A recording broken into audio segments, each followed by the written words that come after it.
Hello friends, मैं संदीप यादव आप सभी का अपने इस चैनल पर वेलकम करता हूं।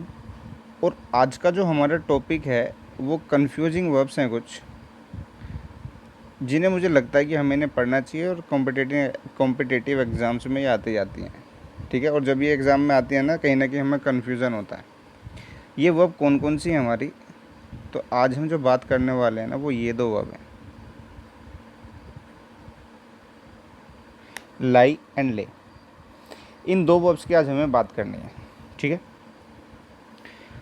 अब पहले मैं आपको इनका मीनिंग बता देता हूँ कि इनका मीनिंग होता क्या है। यदि मैं एक सिंपल वे में बात करूँ कि दोनों वर्ब में एक कॉमन बात है, और वो कॉमन बात क्या है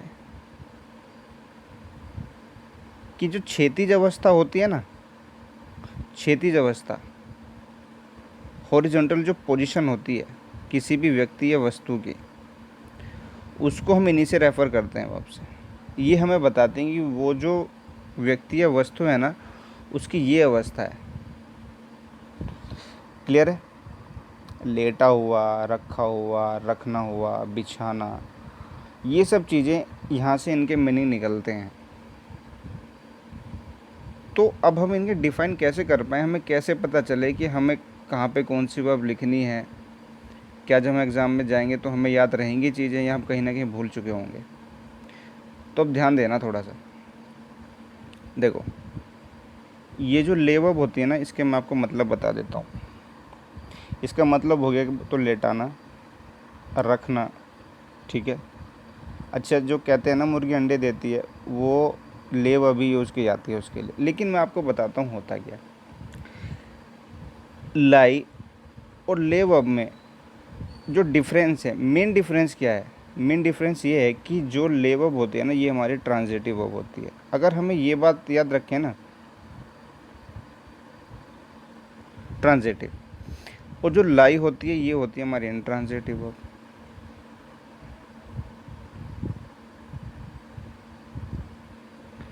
अब ये भी इशू करेगा ट्रांजिटिव और इंट्रांजिटिव क्या है। अच्छा, तो उसमें ज़्यादा घबराने की बात नहीं है। जिन वर्ब के अपने ऑब्जेक्ट्स होते हैं, जिनके बाद में हम ऑब्जेक्ट मेंशन कर सकते हैं, ये होती है हमारी ट्रांजिटिव वर्ब, यानी कि ऐसी वर्ब जिनके बाद हमें ये दो रिप्लाई मिलते हैं, व्हाट या वूम।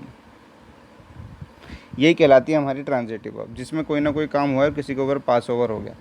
लेकिन जो हमारी लाइव वर्ब है, इसके साथ तो हम कोई ऑब्जेक्ट मेंशन करते नहीं है, क्योंकि इंट्रांजिटिव वर्ब है। तो बस अब आपको यही याद रखना है कि लाइव वर्ब का यूज़, लाइव वर्ब की फॉर्म्स हम कहाँ पे यूज़ करने वाले होंगे, जहाँ पे हमें ऑब्जेक्ट मेंशन नहीं करने। लाई की फॉर्म लिखिए, कौन कौन सी फॉर्म होंगी। ये जो लाइव वर्ब है इसकी फॉर्म देखिए, ये फर्स्ट फॉर्म हो गई। पास्ट इंडेफिनिट में ले यूज़ करें। थर्ड फॉर्म कहाँ यूज़ करेंगे आप? लेन। परफेक्ट टेंसेस में, पैसिव वॉइस में। क्लियर है? मैं यहाँ पे लिख देता हूँ, इनके बाद ऑब्जेक्ट मेंशन आपको करना ही नहीं है, मिलेगा ही नहीं आपको। इसलिए पहचान पाओगे कि ये किसकी फॉर्म लिखी हुई है, लाइक या लेन की। जब आप ले की फॉर्म लिखेंगे, ठीक है, तो इसकी फॉर्म क्या क्या होंगी? लेड होगी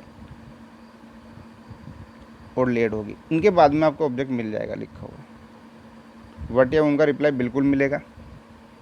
क्लियर हो रही है बातें? ठीक है, अब यदि इसके बाद मैं थोड़ी एडवांस बात कर लूँ इनके लिए, इनकी और भी वर्ब की फॉर्म्स हो सकती हैं ना। देखिए, पहले मैं लाई की बात कर लेता हूँ। यदि मैं लाई की बात कर रहा हूँ तो और मैं प्रेजेंट इंडेफिनिट में इसकी सिंगुलर सब्जेक्ट के साथ वर्ब की फॉर्म लिखनी शुरू करूँ, और मैं लिखूँगा तो क्या लिखूँगा? सिंगुलर सब्जेक्ट के साथ, तो प्रेजेंट इंडेफिनिट में ऐसे ही ये आता है ना, तो ये वर्ब हो जाएगी लाइस। जब मैं इसे कॉन्टिन्यूस टेंस बनाऊँगा और कॉन्टिन्यूस में मैं लिखूँगा, तो मैं क्या लिखूँगा यहाँ पे? लाइन। क्लियर है? ये इसकी वर्ब्स की फॉर्म है।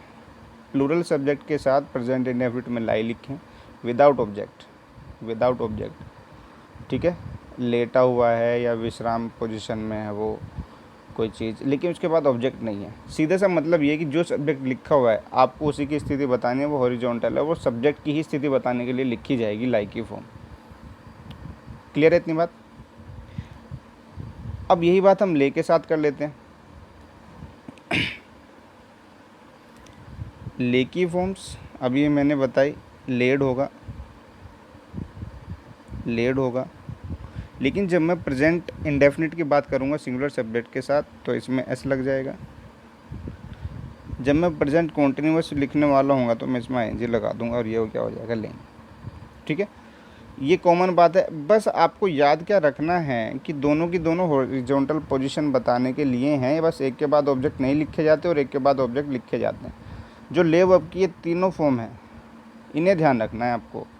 ये जो लिखी हुई है इनके बाद ऑब्जेक्ट पक्का मेंशन मिलेगा, जिस वर्ब के बाद ऑब्जेक्ट मेंशन होगा। इसका मतलब क्या है कि आपको ले की ही फॉर्म लिखनी होगी वहाँ पे। वो लाइक ही लिख के दे देगा, लेकिन आपको सही करके लिखना होगा उसे मेंशन करके। एग्जाम्पल से समझते हैं, बिल्कुल बात एग्जाम्पल से बिल्कुल क्लियर होंगी। देखिए कैसे मैंने लिखा, ए बुक, मैं दो ऑप्शन लिख देता हूँ, एक तो मैं लेंग लिख देता हूँ और मैं लिख देता हूँ एक लाइंग ऑन द टेबल।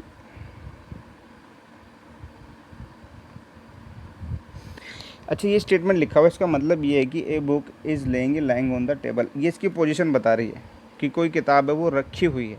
अब आपको एक चीज़ चेक करनी है, ये जो स्थिति किसकी बताई जा रही है, बुक की। ये तो एक सब्जेक्ट है ना। दूसरी बात, यहाँ पे एक ऐसी वर्ब लिखनी है हमें जिसका ऑब्जेक्ट ही ना हो, क्योंकि ऑब्जेक्ट मेंशन नहीं है, डायरेक्ट प्रीपोजिशन आ गई है। और ये जो द टेबल लिखा हुआ है तो प्रीपोजिशन का ऑब्जेक्ट है। ये तो हमें पता होना चाहिए कि जब भी हम कोई प्रीपोजिशन मेंशन करते हैं तो हमें क्या लिखने होते हैं, उसके ऑब्जेक्ट मेंशन करने होते हैं। तो हम यहाँ पे क्या करेंगे, कौन सी वर्ब की फॉर्म लिखें भाई। यदि मैं ले की जो लेंग लिखी हुई है ये कहाँ से जनरेट होकर आई होगी, ले से, लेकिन इसके बाद तो ऑब्जेक्ट मेंशन होते हैं। और ये जो लाइंग लिखी हुई है LYING, ये कहाँ से बन के आई है, लाई। इसके बाद मैं ये नहीं कह रहा कि रखा है, वो रखी हुई है, ठीक है ना। हैपनिंग है अपने आप में, हैपनिंग और डूइंग होती है ना वर्ब, तो ले डूइंग वर्ब का एक पार्ट है और जो लाई है वो किस वर्ब का पार्ट है, हैपनिंग का। तो जो पोजीशन है हम किसकी बता रहे हैं, बुक की। तो ऑब्जेक्ट कोई मेंशन है नहीं, ये इंट्रांजिटिव वर्ब लिखी हुई है, तो इंट्रांजिटिव लिखनी है तो हम क्या लिखेंगे यहाँ पे, लाइंग। क्लियर होगी बात। तो हमें ऐसे ऐसे लिखना पड़ेगा, a book is lying on the table. Next देखिए स्टेटमेंट,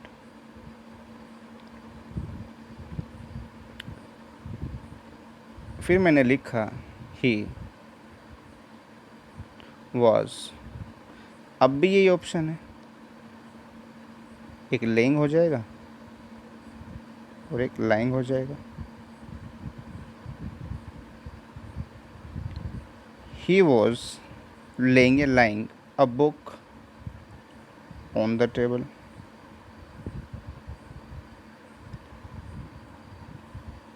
अब मेन बात ये है कि ये जो हॉरिजॉन्टल जो पोजीशन है, क्षैतिज अवस्था है, जो टेबल पर रखी हुई चीज़ है, वो ये सब्जेक्ट नहीं है। या मैं सीधी सी बात यूँ कह लूँ कि इनमें से कौन सी ऐसी वर्ब है जो ट्रांजिटिव है, क्योंकि ये काम हुआ किस पे, किताब पे। वो सीधा का सीधा व्हाट का रिप्लाई है।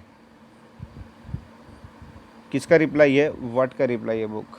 ही वाज लेइंग, उसने वह रख रहा था, क्या रख रहा था भाई, किताब को रख रहा था। तो क्लियर सी बात है, इसका मतलब हम ये लाइन तो नहीं लिख पाएंगे, हम क्या लिखेंगे यहाँ पे, लेइंग। जब भी ऑब्जेक्ट मेंशन करने हो तो ले की फॉर्म के साथ मेंशन होंगे, यही हिंट होते हैं हमारे पास, ना कि लाई की फॉर्म के साथ। लाई की फॉर्म के साथ कभी ऑब्जेक्ट मेंशन नहीं होंगे और ले की फॉर्म के साथ हमेशा ऑब्जेक्ट मेंशन हो जाएंगे। क्लियर है इतनी बात। चलिए आगे बढ़ते हैं। मैंने यहाँ पे एक स्टेटमेंट लिखा, हैंस। अब मैं यहाँ पे लिख देता हूँ ले या लाई एक्स। मुर्गी अंडे देती है, एक जनरल स्टेटमेंट है ना। ये हमारा सब्जेक्ट है। यहाँ पर इन वर्ब में से हमें चेक करना है जोन सी वर्ब लिखी जाएगी विदाउट एस होगी प्रेजेंट इंडेफिनिट में, एक जनरल स्टेटमेंट है। अच्छा, इसका ऑब्जेक्ट ये होगा, जो भी चीज़ नीचे रखी जाएगी वो ये, ठीक है ना। तो अंडे देने के लिए, अच्छा अभी तो रखने की बात चल रही है ना, ज़मीन पे अंडे रखे जाएंगे, ये अवस्था होगी, ठीक है। तो इसका मतलब जो काम होगा वो किसी ऑब्जेक्ट पर होगा, ये ऑब्जेक्ट होगा। इसका मतलब कौन सी वर्ब की फॉर्म लिख पाओगे, लाई लिख पाओगे या ले, लाई तो नहीं लिख पाओगे। तो क्या लिखना होगा यहाँ पे, ले। तो जो कहते हैं ना, अंडे देने के लिए भी किसका यूज़ किया जाता है, ले की फॉर्म का। ठीक है, चलिए नेक्स्ट देख लेते हैं स्टेटमेंट। ये बड़ी आसान सी बात है। यदि मैं आपसे सीधी सीधी बात कहूँ तो ट्रांजिटिव और इंट्रांजिटिव का ही मैटर है। यदि ये बात हमें समझ में आ जाए तो बड़ी आसान है। क्लियर है? देखिए नेक्स्ट स्टेटमेंट। मैंने यहाँ पर लिखा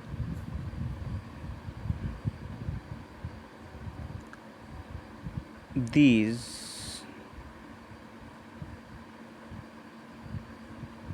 loans, अच्छा यहाँ पे ना मैं ब्लैंक छोड़ देता हूँ आपके लिए,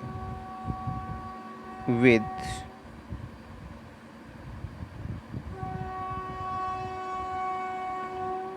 velvet grass। ये ऑप्शन है आपके सामने, वर्ब आपके लिए यही है, ठीक है, वर्ब आपके लिए यही है। और मैं आपको ऑप्शन दे देता हूँ इसमें। पहला ऑप्शन देखिए आपके सामने क्या होगा। पहला ऑप्शन आपके सामने है आर लेट,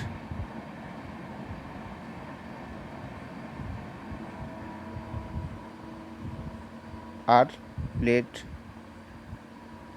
जो मैंने सेकंड ऑप्शन लिखा हुआ है यहाँ पर, वो लिखा हुआ है आर लेन। यदि मैं यहाँ से थर्ड ऑप्शन की बात करूँ तो ये होगा वर्लेन।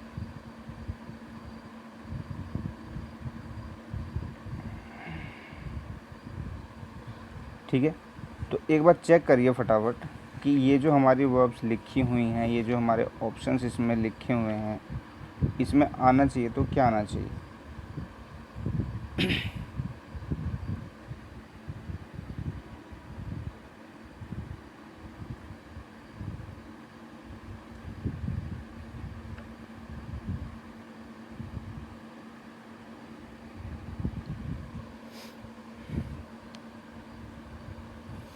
These lawns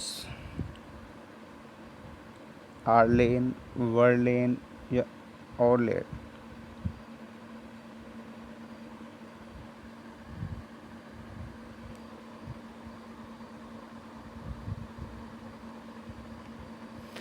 अब एक चीज़ देखना, ये जो आपको तीन ऑप्शन दिखे गए हैं ना, तीनों के तीनों पैसिव वॉइस में है। तीनों के तीनों किस में? पैसिव वॉइस में। किस में लिखे हुए? पैसिव वॉइस में। थर्ड फॉर्म है तीनों में। और इज एम आर वाजवर के बाद कभी थर्ड फॉर्म दिख जाए तो इसका मतलब क्या है? पैसिव वॉइस है।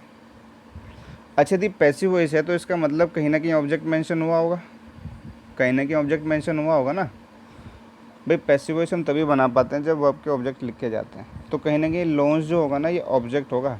किसी ना किसी ने जो है, ये वेलवेट ग्रास का काम है, ये एक बिछा दी है और ये लॉन्च पे घास के मैदान जो थे, ठीक है। तो इसका मतलब यदि पैसिव वॉइस है और ऑब्जेक्ट भी है तो ऑब्जेक्ट तो लेड वर्ब के साथ लिखे जाते हैं। तो ऑप्शन आपका क्या हो जाएगा? ए।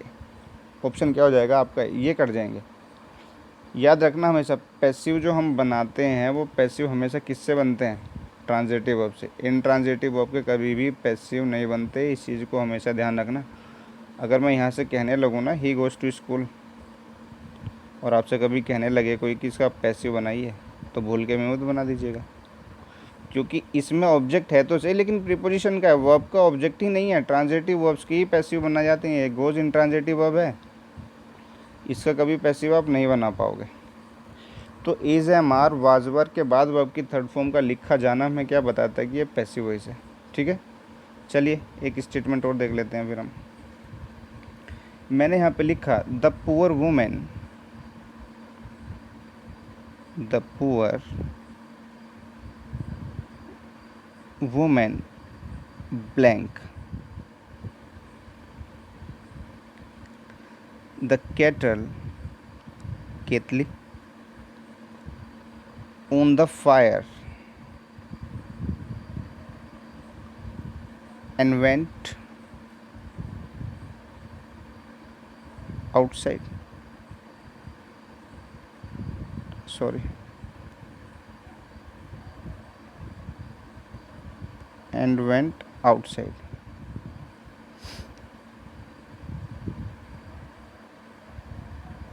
अच्छा, इसमें ना मैं आपके सामने ऑप्शन रख देता हूँ, ऑप्शन आप ये रहे। पहला ऑप्शन जो है आपके सामने वो है लेन।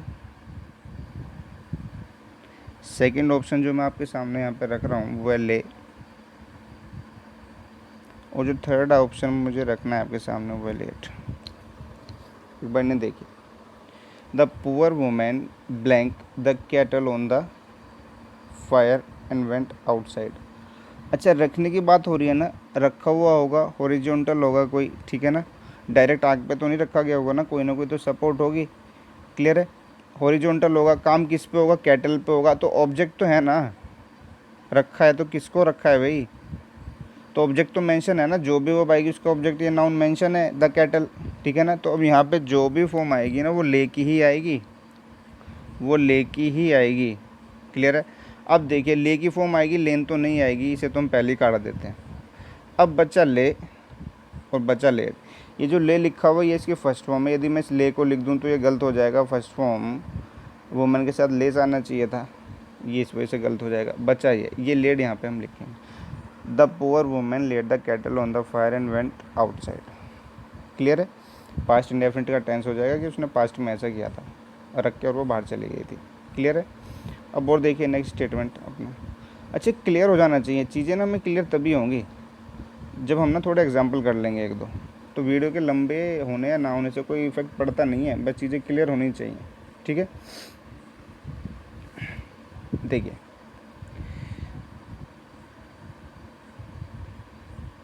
The mother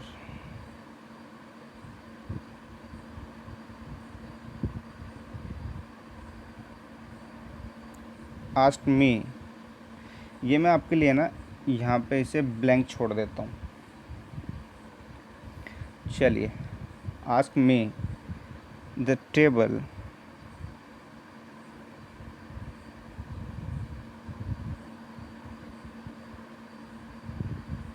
for the guest. अच्छा, जो ब्लैंक है ना इसमें मैं आपके ऑप्शन एक बार मेंशन कर देता हूँ कि आपके कौन कौन से ऑप्शन हैं, देख लीजिए वो एक बार। पहला ऑप्शन टू लाई, सेकंड जो आपका ऑप्शन होगा वो होगा टू ले, जो आपका इसमें थर्ड ऑप्शन होगा वो होगा लेट।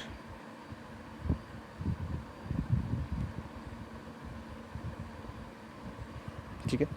द मदर आस्क मी। अच्छा, इसका मतलब जो है, अब जो भी हम लिख रहे होंगे मेन वर्ब तो नहीं होगी ना, मेन वर्ब तो हमने यहाँ पे मेंशन कर दिया आस्क। ठीक है?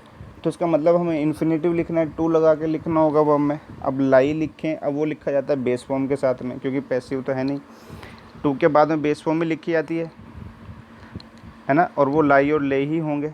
अब मेन बात यह है कि लेट तो अपने आप ही कट जाता है, क्योंकि टू के बाद हमें बेस फॉर्म लिखनी है। अगर हम थर्ड फॉर्म लिखते हैं तो बी लगा के लिखी जाती है पैसिव वॉइस के लिए। अब मेन बात यह है कि उसे रखना है तो क्या रखना है, बिछाना है तो क्या बिछाना है, वो ये ऑब्जेक्ट है जिस पर काम होगा। इसका मतलब ऐसी वर्ब लिखी जाएगी जिसके बाद ऑब्जेक्ट आएगा, तो लाई के बाद तो आता नहीं है, ले के बाद आएगा, तो हमारा सही ऑप्शन क्या हो जाएगा, सेकंड। ठीक है? तो स्टेटमेंट ऐसे हो जाएगा, the mother ask me to lay the table for the guest. आप ट्रांजिटिव और इंट्रांजिटिव से पढ़िए, इनका मतलब पे मत जाइए, एक बार समझ लीजिए कि जो भी चीज़ होगी वो क्या होगी, क्षैतिज अवस्था में होगी। अब जिस पे काम हो रहा होगा, डूइंग होगी, ऑब्जेक्ट मेंशन होगा, तो ले की फॉर्म लिखिएगा। लेकिन जो हैपनिंग है अपने आप ही, जिनके बाद अब ऑब्जेक्ट नहीं लिख पाएंगे, उसमें लाइक की फॉर्म आप यूज़ कीजिएगा। ठीक है? अब एक स्टेटमेंट और देख लेते हैं अपना लास्ट।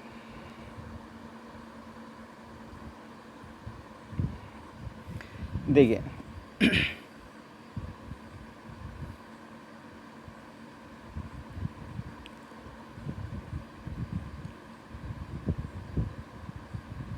मैंने लिखा my mother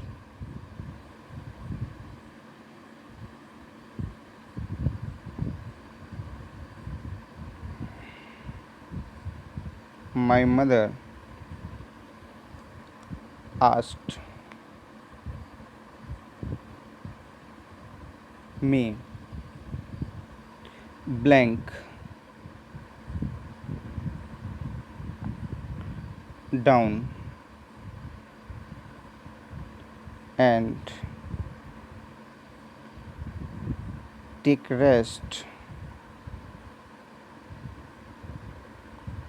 for some time.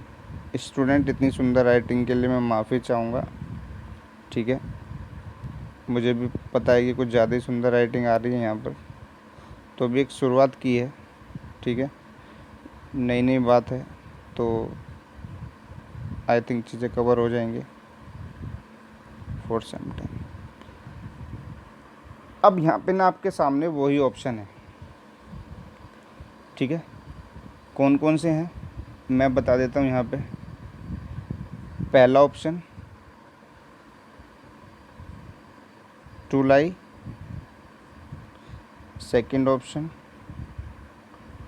To lead, third option to lay. To तो सभी में आएगा, सेकंड वाला ऑप्शन इसलिए गलत हो जाता है क्योंकि सीधी थर्ड फॉर्म लिखी हुई है। टू के बाद डायरेक्ट कभी थर्ड फॉर्म नहीं आती, अगर आती है तो बी लगा के आती है, वो अलग कंडीशन है, वो पैसिव में चला जाता है इन्फिनेटिव के। अब मेन बात यह है कि टू ले लिखें या लाई लिखें। अब हमेशा याद रखना, अगर यदि आप यहाँ पे टू ले या लाई लिखेंगे तो ऑब्जेक्ट आपको चेक करना पड़ेगा उसके बाद लिखा गया है या नहीं। अगर आप मैं यहाँ पे टू ले लिख दूँगा कि मेरी माता ने मुझे कुछ रखने के लिए क्या, बिछाने के लिए क्या, तो क्या कहा, डाउन। ये डाउन तो प्रीपोजिशन है, डाउन का मतलब तो क्या है, मैंने कहा गो डाउन, मैंने कहा गो वेयर, मैंने कहा डाउन। जैसे मैं कहता हूँ ना गो वेयर आउट, तो ये वेयर के रिप्लाई हैं हमारे, ये वेयर के रिप्लाई हैं, तो वो जो डाउन वहाँ पे लिखा हुआ है, सॉरी। अच्छा, तो मैं आपको सीधा सीधा आंसर बता देता हूँ, वो यहाँ से ना रब हो गया है। तो इसमें जो आप जो वर्ब लिखेंगे ना वो लिखेंगे टू लाई। इसमें जो आप वर्ब लिखेंगे टू लाई लिखेंगे, क्योंकि माता ने कहा है उसे लेट जाने के लिए नीचे कि आराम से लेट जाओ भाई, ठीक है, और अपना क्या करो, रेस्ट करो थोड़ी देर के लिए, ठीक है। तो मेरे कहने का मतलब ये है कि ये जो हमारी वर्ब्स हैं ना, इनमें बस ट्रांजिटिव और इंट्रांजिटिव को मैटर हम समझ जाएं तो मामला बिल्कुल साफ़ हो जाता है। तो आपको बस इतना ही ध्यान रखना है कि ये वर्ब्स जो होती हैं, ये एक हमारी ट्रांजिटिव वर्ब है, एक हमारी इंट्रांजिटिव है। ऑब्जेक्ट मेंशन करने तो ले की फॉर्म आप मेंशन करेंगे, और नहीं मेंशन करना चाहते तो लाई की फॉर्म आप मेंशन करें। तो इतनी ये हमारी वर्ब थी ट्रांजिटिव इंट्रांजिटिव को लेकर, ठीक है ना। और चैनल पर बने रहिए, वीडियो को लाइक कीजिए, शेयर कीजिए, सब्सक्राइब कीजिए यदि अच्छी लगी हो तो, ठीक है। टॉपिक अपने डालते रहिए, ऐसे ही कुछ कन्फ्यूजिंग वर्ब्स से कुछ टॉपिक्स हम लेकर आते रहेंगे, ठीक है। तब तक के लिए आप सभी को बाय बाय, नमस्कार और गुड नाइट सभी को।